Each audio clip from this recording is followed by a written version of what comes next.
परमात्मा कहते हैं देवी भागवत 3 स्कंद, उसमें आप पढ़ कर देखिएगा। अब वर्तमान के अंदर जो दास आपको बताएगा सचित्र मोटा टाइप, गीता प्रेस गोरखपुर से प्रकाशित, पृष्ठ 123 के ऊपर लिखा है। विष्णु जी कहते हैं तुम शुद्ध स्वरूपा हो अपनी माँ दुर्गा को, तुम शुद्ध स्वरूपा हो, ये सारा संसार तुम्ही से उद्भासित हो रहा है। मैं ब्रह्मा और शंकर आपकी कृपा से विद्यमान है। हमारा तो जन्म और मृत्यु होता है, आविर्भाव और तिरोभाव होता है। हम नित्य नहीं हैं, हम अविनाशी नहीं हैं, आप ही नित्य हो, प्रकृति देवी हो। फिर भगवान शंकर कहते हैं कि भगवान विष्णु के बाद उत्पन्न होने वाले ब्रह्मा जी भी तो आपके ही पुत्र हैं, तो फिर मैं भी तो आपका ही बेटा हुआ। आगे काफी प्रकरण है इसके अंदर।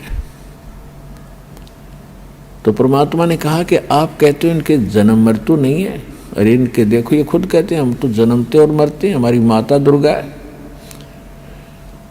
और पिता कौन है इनका? अब वो तो बता ही चुके थे कि इनका कोई माता नहीं, कोई पिता नहीं। तो परमात्मा ने कहा मोती मुक्ता दर्शत नाही, ये जग है सब अंदरे, दिखत के तो नैन चश्म इनका फेरा मोतिया बंदरे। ये दिखे थे बड़े विद्वान, संस्कृत को याद कर रखा कंठस्थ, सारा 2-2 घंटे संस्कृत में भाषण देते रहते हैं और कह का पता नहीं तुम्हें अपने सदग्रंथों के बारे में। इसके लिए बताया कि जिसको मोतिया बंद हो जाता आँखों में, उनकी आँखें बड़ी स्वस्थ दिखाई देती हैं, लेकिन उनको दिखता कुछ नहीं, वो नपट अंधे होते हैं। इसी प्रकार इन ऋषि महर्षियों और इन आचार्यों गुरुओं पंडितों के बारे में कबीर साहब कहा करते थे कि मोती मुक्ता दर्शत नाही, ये जग है सब अंदरे, दिखत के तो नैन चश्म इनके फेरा मोतिया बंदरे। संस्कृत भाषा को बोलते हैं तब तो ऐसा लगता है जैसे बड़े विद्वान होंगे, और जब इनके अंदर की तलाशी ली जाती है, इनसे प्रश्न किया जाता है, ये चौड़े में फेल हो जाते हैं, ये नपट अंधे हैं, आंखों वाले अंधे हैं, इनको ज्ञान नहीं। तो परमात्मा ने कहा कि फिर आपने ये पढ़ा क्या स्वामी जी? अब स्वामी जी कति टूट गए। देखो साधु संत भक्त परमात्मा के लिए ही प्रयत्नशील होते हैं। जो भक्त हैं उनको भी भगवान की तलाश है, इसलिए वो किसी गुरु के पास गए हैं। और गुरु जो पद पे प्राप्त बैठा है वो भी तो भगवान के लिए ही घर से निकला है, उसने प्रयत्न प्रारंभ किए हैं तो परमात्मा के लिए किए हैं। आज ठीक है वो गुरु पद पर बैठ गया और बहुत से शिष्य भी हो गए हैं, तो उसने पुनः विचार करना पड़ेगा, क्योंकि उसको परमात्मा की आवश्यकता है। यदि उसका मार्ग गलत है तो आज भी ठीक किया जा सकता है उसको, और यदि आज भी ठीक नहीं करेगा अभी अपने अभिमानवश, तो वो दूना दोषी होगा। वो इस कैटेगरी का होगा कि जानबूझ साची तजय करे झूठ तेने, और ताकि संगत है प्रभु सौपन में भी ना दे। वो कृतघ्नी व्यक्ति होगा, चाहे वैसे गुरु बना बैठा है, जिसको ये पता लग गया तेरा ज्ञान गलत, तेरा नाम गलत, तेरी साधना गलत, और वो फिर भी हार मानने को स्वीकार तैयार नहीं है, यानी फिर भी ये नहीं कहता अपने शिष्यों को कि अभी मेरा मार्ग गलत है, तो वो कृतघ्नी प्राणी बताया है। उसके विषय में कहा है कि जानबूझ साची तजय और करे झूठ तेने, और ताकि संगत है प्रभु सौपन में भी नहीं थे। इसे नालायक आदमी की तो सौपने में भी भेंट नहीं होनी चाहिए इसके साथ।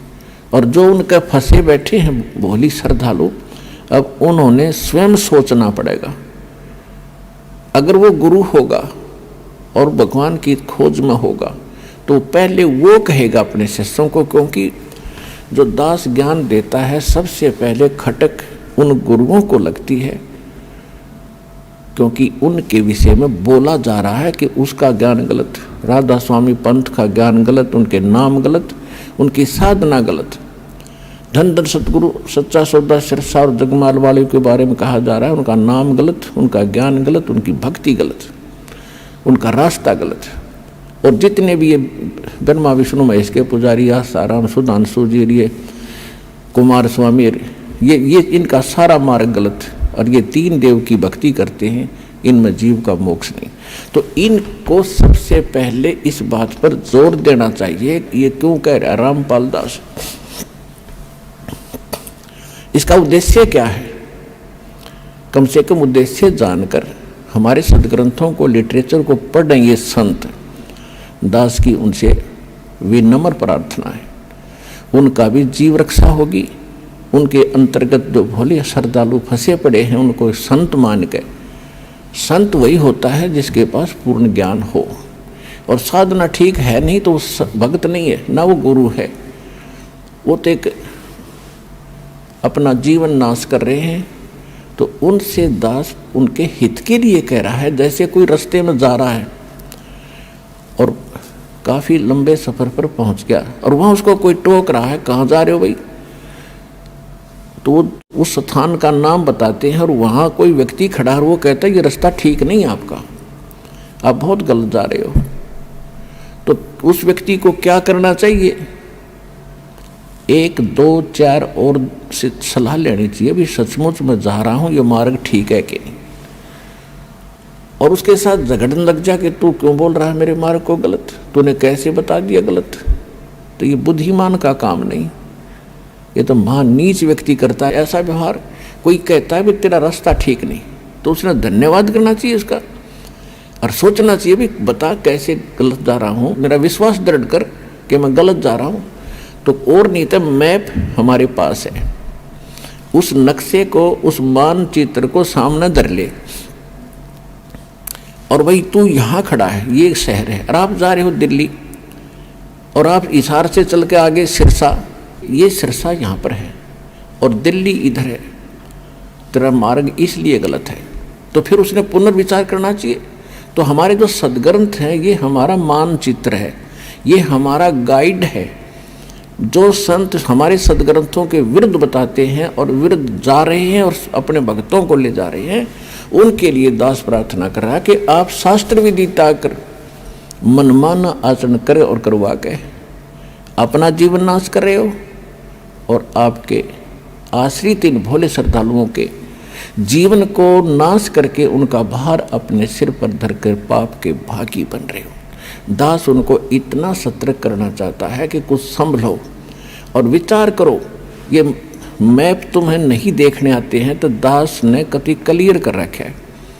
इन सदग्रंथों को दास ने कति निष्कर्ष निकाल के सत्संग कर रखे। इनको संत भी सुने, उनके चेले भी सुने, अगर उनका समझ में आओ तो ग्रहण करें, ना कोई जोर जबरदस्ती नहीं। वैसे ही किसी के साथ झगड़ा कर लेते हैं, तुमने ऐसे गलत क्यों कह दिया, पहले देखो गलत क्यों कहा। तो ये तो एक सभ्यता, एक नेक व्यक्ति के लक्षण। और एक बेमतलब उसको सच्चा रास्ता दिखावे, उसके भले में कहे, उसके साथ वो झगड़ा करता है तो कहते हैं कहे भली माने बुरी।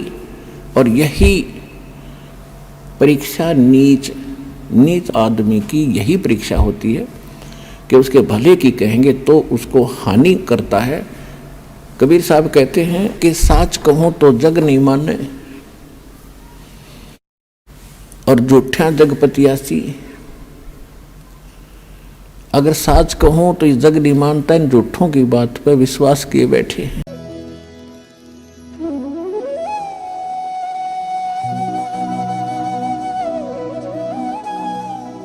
अगर आप ये वीडियो YouTube पर देख रहे हैं तो हमारे चैनल को सब्सक्राइब करें और बेल आइकन को दबाना ना भूलें। अगर आप Facebook पर ये वीडियो देख रहे हैं तो हमारे पेज को लाइक करें।